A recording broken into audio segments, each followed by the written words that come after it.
আমার মনে হয় সব থেকে কষ্ট হচ্ছে গা ইউটিউব একটা প্ল্যাটফর্মে যদি মানুষ কাজ করে ইউটিউবে প্ল্যাটফর্মে সাবস্ক্রাইবার বাড়ায় অনেকে আছে বিভিন্ন টেকনিক দিয়া সাবস্ক্রাইবার বাড়িয়ে নেয় কিন্তু দিন শেষে একসময় তার পেজ থেকে কোনো আর্নিং আসে না, কোনো ইনকাম আসে না।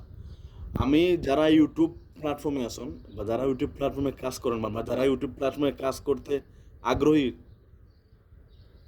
আগ্রহী বা পেজ কেনার চেষ্টা করতেছেন বা পেজ নিজে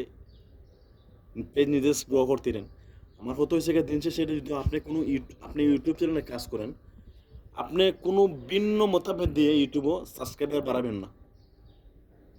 যদি আপনার পেজকে আপনি গ্রো করতেছেন, আপনি কষ্ট করেন, মাসের পর মাস বছরের পর বছর আপনি কষ্ট করে ভিডিও থেকে আপনি সাবস্ক্রাইবার নেন, এমনি ভিন্ন মতামত দিয়ে আপনি সাবস্ক্রাইবার নেবেন, আপনার পেজ আপনার চ্যানেল আপনি নিজে গোয়াইবেন, একসময় আপনার পেজে আপনার চ্যানেল আপনি তো গোয়া পাবেন না।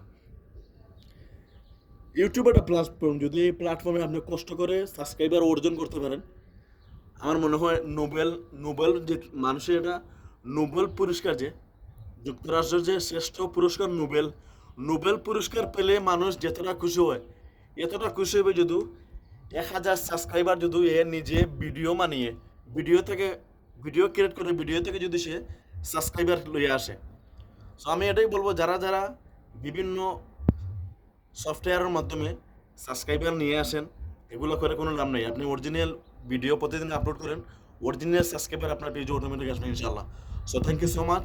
কথাটা বুঝতে পারছেন, আমি ইউটিউবারদের নিয়ে কথাটা বলছি, যারা যারা নতুন ইউটিউবে আসছেন, যারা যারা ইউটিউবে আসার চেষ্টা করছিলেন, এদেরকে বলছি আউট কোনো সোর্সে সাবস্ক্রাইবার কিনবেন না, ভিডিও থেকে সাবস্ক্রাইবার অবশ্যই ইনশাল্লাহ আসবে যদি আপনি অরিজিনাল ভিডিও প্রতিদিন আপলোড করেন। Thank you so much. Next কোনো ভিডিও দিতে হবে। আসসালামু আলাইকুম।